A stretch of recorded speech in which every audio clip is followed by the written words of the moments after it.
Greetings, I'm the Bulgarian Troglodyte. Today I'm gonna talk about Japanese films that should get Blu-ray/4K releases. So this video was inspired by two things. So Solitary Ronin did a video where he talked about 20 films that should get Death Crocodile releases. So when I was watching that earlier today, I was thinking that maybe I should do one of these physical media wishlist videos, as I haven't done these in a while. But you can find a couple of similar types of videos on my channel that I did quite a while back. Those were about like films in general that should get Blu-ray and 4K releases, and I think some of these I mentioned there too. But this video is all about just Japanese films. And the other inspiration for this video is that I've been kind of browsing lots of Japanese Blu-rays recently. And I actually ordered two last week, kind of as a early birthday present for myself. My birthday is gonna be in exactly 3 weeks, I think, as March 11th is a Tuesday, and I'm filming this on the 18th of February, which is a Tuesday as well.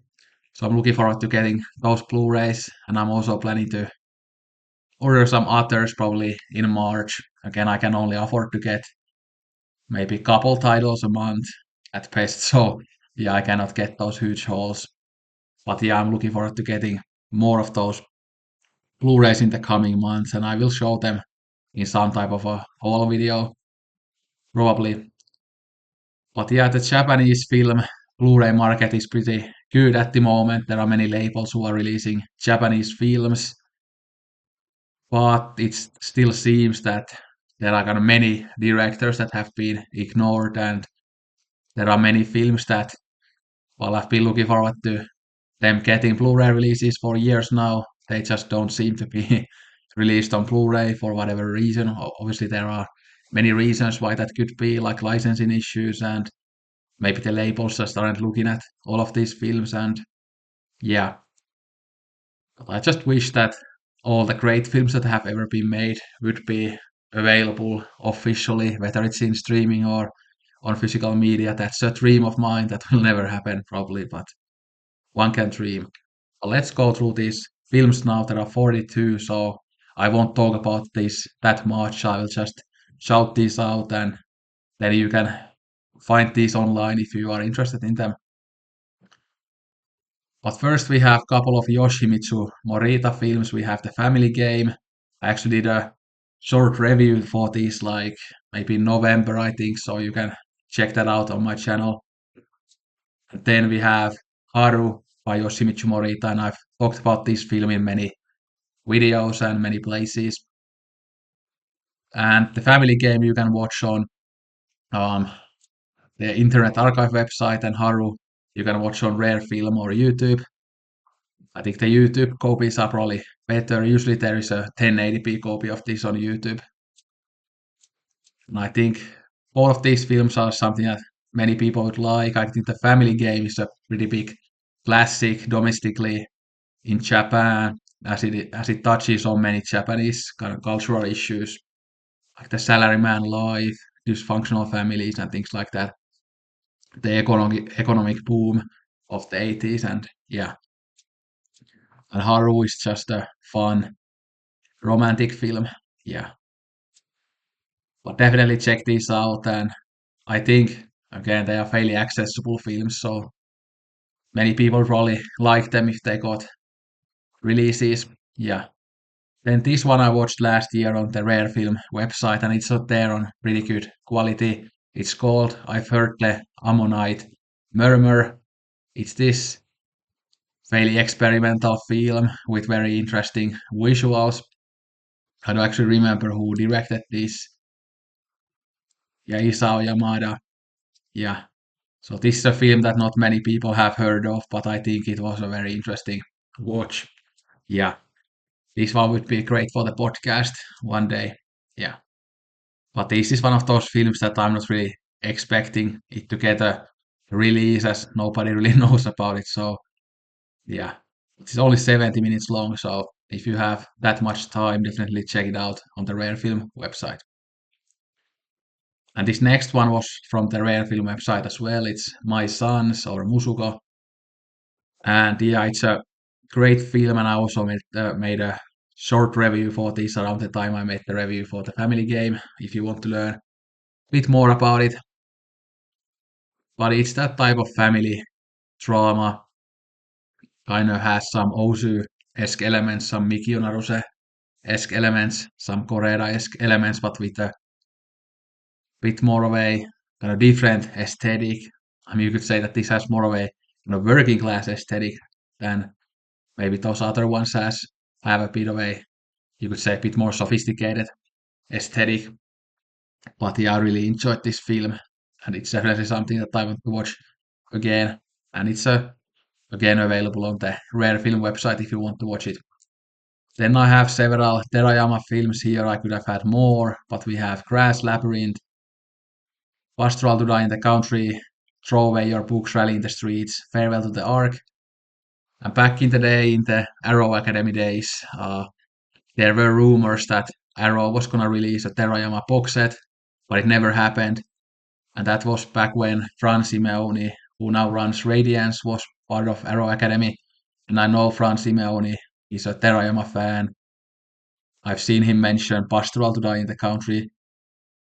But as they didn't release the box set in the Arrow Academy days, and now that Radiance has been running for quite a while and they still haven't released any Terayama, I kind of have a feeling that maybe there are some issues there that they cannot release those films, which is very unfortunate because many of the Terayama films are some of the absolute best Japanese films of all time, and they are among the best films of the Japanese New Wave period, which is my kind of favorite film movement or film period of all time. So it often saddens me how the Japanese New Wave has many parts to it that are very much ignored in the physical media, um, by the physical media companies, but maybe again it's just licensing issues. But then we have a couple of Yoshida films that are also absolutely amazing Japanese New Wave films. So we have Woman of the Lake. This one you can usually find very easily on Internet Archive, probably in the Rare Film site, and also on YouTube. Then we have Confessions Among Actresses. I think this is on the Rare Film website. But outside of Heroic Purgatory and Aerospace Massacre, I think these are the two best Yoshida films. And I mean, there was also the film Story with and with Water that was released by Radiance, and that's also one of his 5-star films, I would say.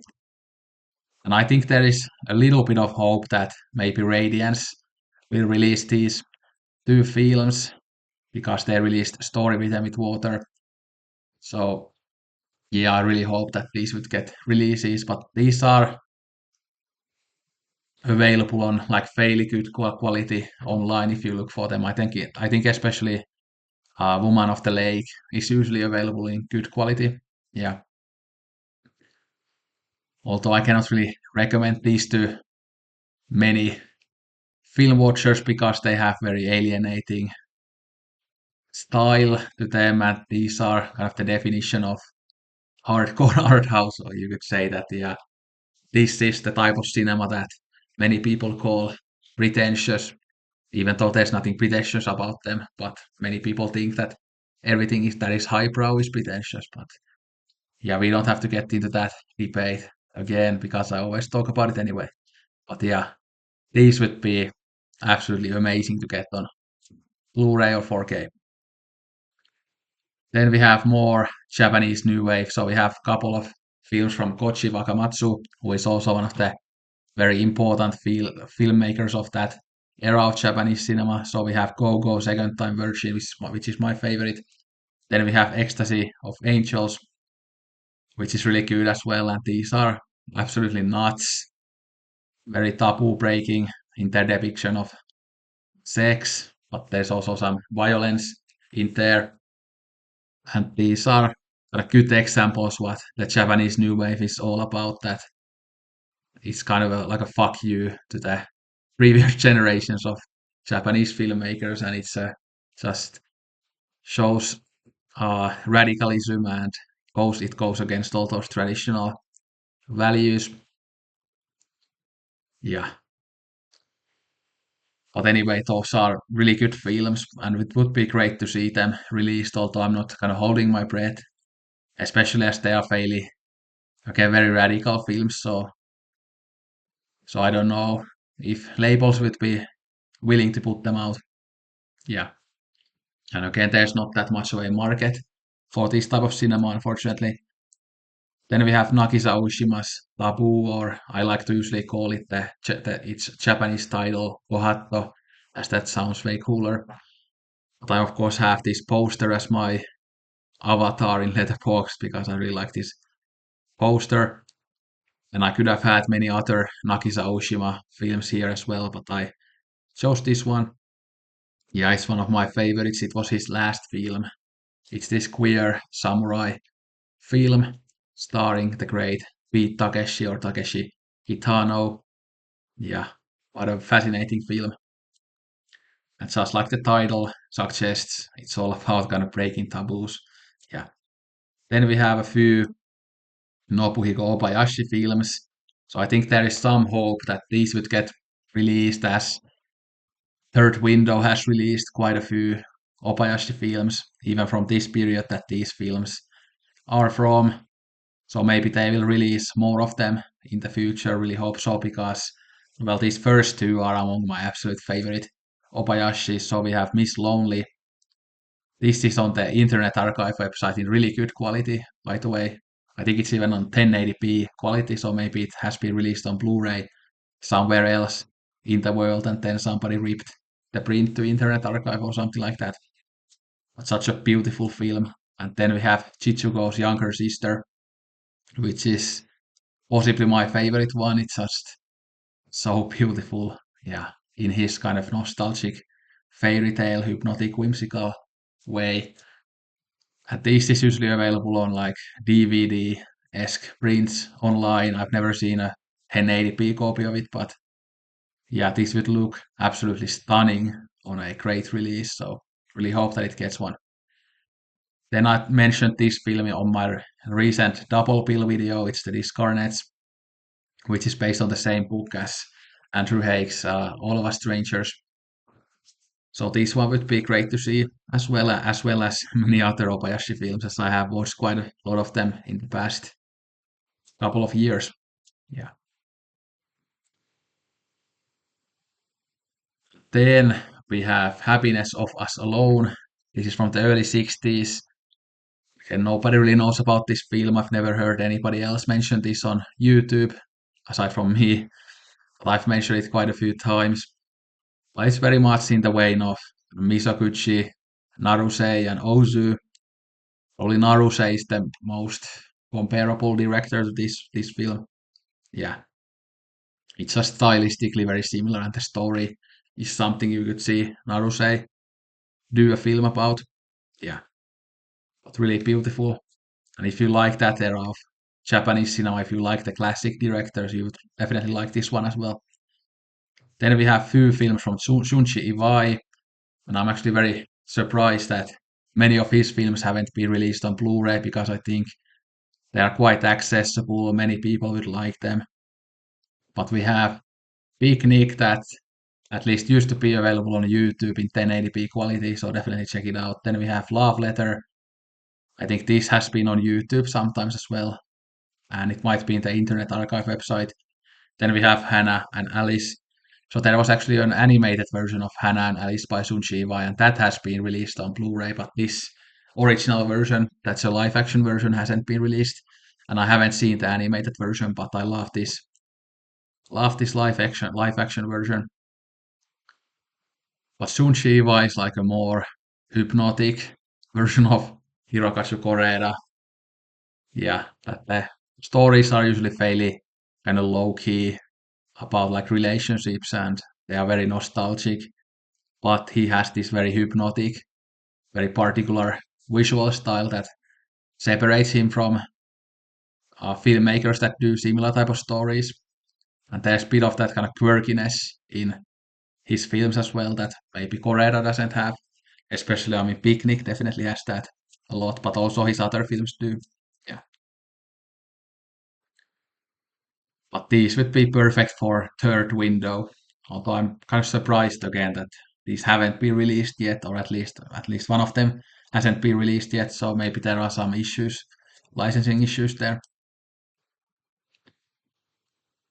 So I already mentioned Naruse, but Sound of the Mountain is one of my favorite Mikio Naruse films. It's available on great quality in the Criterion channel. So fortunately, it is available through that way in good quality, but it would also be great to have a boutique Blu-ray or 4K release for it, so all the physical media elitists could watch it as well. I think this might be available on DVD, and wasn't there that Criterion Eclipse set that has some Naruse films, so I'm not sure whether this is there, but it would be great to get a new kind of upgraded version of it. Yeah. And this one is definitely for the Ozu fans as well. Even though Naruse is a bit different from Ozu, like I always say, he's kind of between Misoguchi and Ozu, I think, yeah. Then another Japanese new wave film, Silence Has No Wings, from Katsuo Kuroki. An incredible film. I think most people love this one who have seen it, but it's not available on physical media, I think.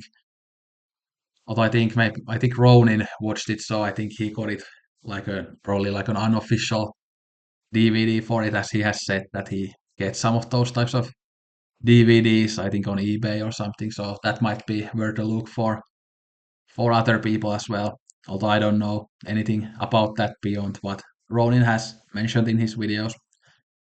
Yeah, but this is one of the best films of the Japanese new wave. It has a very experimental structure to it, but it's all about changing society and the passage of time and things like that. So very universal themes, even though the style is less universal, you could say. Yeah. Then I have Ruisuke Hamaguchi's Happy Hour. And sadly, many Hamaguchi films aren't available on Blu-ray or 4K, even though he's a fairly popular director. Although I think there's a chance that maybe this is available in some country, but I'm pretty sure it's not in the UK or American market at least. But Drive My Car is available, and I think Evil Does Not Exist is available, but then some of his earlier stuff isn't. And I could have had like stuff that he made even before this here, because that's like really poorly available, especially because this one you can usually at least find on streaming and stuff. Yeah.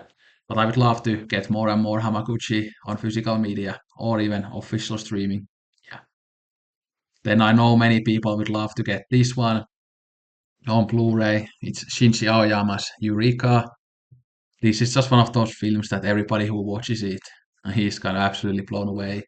It's a fairly long movie, and there must be some licensing issues with this one, because I think if this was released, it would probably sell quite well, as it has a fairly big kind of niche underground following to it. But yeah, I guess there are just some licensing issues with this one, as it's never on like official streaming either. But you can find this on Rare Film website and sometimes on YouTube as well. Yeah, it's one of those life-changing films that everybody should watch. It's been quite a few years since I watched it, so my memory of it is a bit hazy. But I have a copy of it, so I really need to watch it again. And I actually, in the past week or so, I have been thinking that I should really watch this again. Yeah. Although I've also been thinking that maybe I will recommend this for the podcast sometime this year, as I think Altes would like it a lot. So this next one is on the Criterion channel. It's a Masahiro Shinoda film, Ballad of Orin, very kind of Misoguchi-esque film with a kind of an updated style, you could say. So it's an absolute masterpiece, I think, and it's a film that people don't really talk about. It's not one of Shinoda's most kind of famous or popular films, even though I think it should be. I think it's my favorite from him, probably. And we have another Shinoda film here, which is Himiko, which is a perfect example of the power of the Japanese new wave style of filmmaking. This doesn't have that much plot or narrative to it, it's mostly just beautiful visual experience. But this is also on the Criterion channel, so at least they are well available online, but it would be great to have these on like really good looking Blu-rays or 4Ks as well. So then we have Hideaki Anno's Ritual. So I believe this actually has been released on Blu-ray, but I'm pretty sure it's out of print. And this is a fairly popular film as well, and something that's liked by most people who watched it. And Hideaki Anno is obviously very famous due to Neon Genesis Evangelion. But it's really baffling to me that this isn't like available on Blu-ray currently, at least as far as I know, because it's a masterpiece, it's popular, so why not? I guess maybe again there are some licensing issues, even though it was released on some type of Blu-ray like some years ago, I think. Yeah, but maybe it's available in the American market, but not on the UK market. I'm not quite sure. Yeah, but definitely watch this one. It's on the Rare Film website if you want to see it. Then this one has been released on DVD by Eureka, but I think that DVD is out of print. So it'd be great to get an upgrade for this, although I'm not holding my breath as it is a fairly unknown movie by Kei Kumai. It's called The Long Darkness. Yeah, it's one of those dramas where not much happens. It's this very simple story about this young man and a young woman and their kind of love story, but it's such a beautiful movie and exactly the type of filmmaking that I love. So there wouldn't be much of a market for this, but I would still love to see an upgrade version of it. And this at least used to be on the Rare Film website, but I'm not sure whether it's available there anymore. Then we have a couple of Kiyoshi Kurosawa films. We have Retribution and Charisma, two of his best films, I would say. And it's weird to me that Retribution especially hasn't been released on Blu-ray because it's quite popular. But many Kurosawa films have been released in the past few years, so I think there is a good chance that both of these films will get Blu-rays or 4Ks by maybe Eureka or Third Window or even Criterion. So we'll see.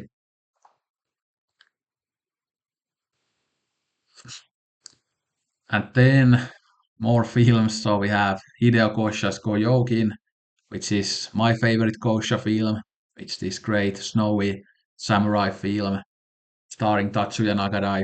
I think many people would like this one again if it just got released. There are some old DVDs for this one, I think, and it's not that easy to find online either usually. So yeah, it can be hard for you to track down if you want to watch it, but yeah, hopefully it gets released. And many Kosha films have been released in the past few years, so I think there's a good chance that maybe somebody will release this one. Then we have Toshio Matsumoto's Demons. Radiant said that they weren't able to license this one, even though they wanted to, so there might be some problems with this one. But this is available on YouTube for you to watch. So if you like Funeral Parade of Roses, his most famous film, definitely check this one out too. And Radiant released his film Dogra Magra recently, and that's actually one of the Blu-rays that I ordered. Spoilers for that whole video, but yeah, but great film by a great director. But this probably won't get released, at least by Radiant, as they had that issue, but we'll see. Then we have Conflagration from Kon Ichikawa. Really beautiful film, visually, very dark film. I think I watched this on the Criterion channel, but they haven't released this one on Blu-ray or 4K. I'm pretty sure this hasn't been released on DVD either, although I might be wrong about that. But of course, some Konichigawa has been released on Blu-ray, like Fires on the Plane and the Burmese Harp, and then Tokyo Olympiad. So hopefully this one will join that trio. Then we have Keisuke Kinoshita's The River Fuefuki, my favorite film from him, although I need to see way more. But this is like visually very interesting. While Kinoshita is very much of a kind of a classic style director, but this even has some kind of new wave-esque things about it, which is probably why I like it more than most of his other films. But this is also on the Criterion channel, and this might be on the like one of their Eclipse sets, I'm not sure, but yeah, it should get a Blu-ray. It would look really great. This film I mentioned in our recent podcast episode about Pastoral in the Country. It's Nanami the Inferno First Love, a Japanese new wave classic directed by Susumu Hani and written by Shuji Terayama that I already mentioned earlier. So this is just one of those essential Japanese new wave films that I would love to see on Blu-ray. It's available on the Rare Film website if you want to see it, and I really need to watch it again as I haven't seen it in years. Yeah, good stuff. Then we have more films again. Yeah, 7 more. So we have this film, The Castle of Sand. I think directed by Yoshitaro Nomura. Is that the director's name? I think. But I think this is a pretty big classic in Japan because it's in the Japanese lists, like Japanese movie list by Japanese people. It's often ranked very highly there. But I watched this last year and I liked it. It's not one of my favorites, but it was really good. It's a kind of a slow burn thriller with with an interesting plot twist, and it's available on the Criterion channel, but would be great to see it on physical media as well. Yeah. Then we have some Kaguru Ishii films. We have August in the Water, Mirrored Mind, and Labyrinth of Dreams. All are really good films, and of course some Ishii has been released by Third Window, I think, in the past few years, but I think many people would love, especially August in the Water, as that's usually the film that people love the most. Yeah, I maybe liked Mirrored Mind out of these the most, although I haven't seen August in the Water in quite a long time, and I remember I was kind of blown away by the film in many ways, although it was such a bad print that kind of ruined the experience a little bit, so I would love to see that in a great release or even in official streaming. Yeah. But Ishii is one of the more interesting Japanese filmmakers of the past few decades, so I think all of his films should be on Blu-ray or 4K. Then we have a couple of films from Ryosuke Hashiguchi, so not Hamaguchi, but Hashiguchi. He's like a gay filmmaker from Japan, and he makes these films centered on gay characters. So we have Hush, which I watched on the Rare Film website. Then we have A Touch of Fever, which I watched on YouTube.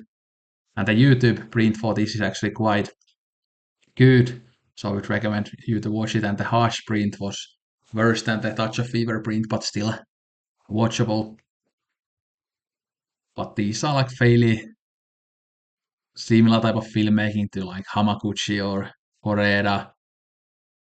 But the fact that they center on gay characters and it makes them a bit different. Yeah, and these are maybe a bit more.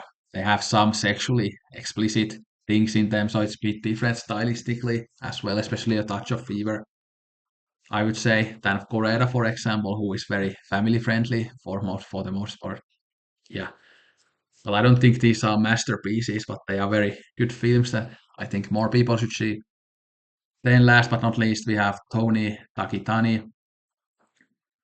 Oh, what's the director's name? Jun something.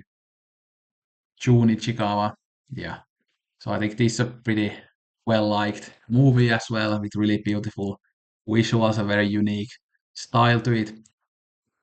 And it's available also in the Rare Film website, and it's a good copy if you download it from the Rare Film website, because if you didn't know, obviously you can stream the films on Rare Film website, but sometimes it allows you to download a copy, and the downloadable copies are always like way better quality than the copies that you can stream there. But very interesting film, and I need to watch more from Jun Ichikawa. But I'm pretty sure that this isn't available on physical media, although I could be wrong about that. Yeah. But those were the 42 films. Let me know what you think of any of these films. And again, I might be mistaken with some of these films, that maybe some of these are actually available on Blu-ray or 4K, but I've just somehow missed them. And I also don't know the American market quite as well. I know quite as well as I know the UK market, so it's possible that some of these are available there. But fingers crossed that more of these will be released, and more Japanese cinema in general will be released in the near future. But yeah, anyway, let me know what Japanese films you would love to see get the new Blu-ray or 4K releases. But yeah, thanks for watching. Don't drink Coke at all. Sayonara and arigato gozaimashita.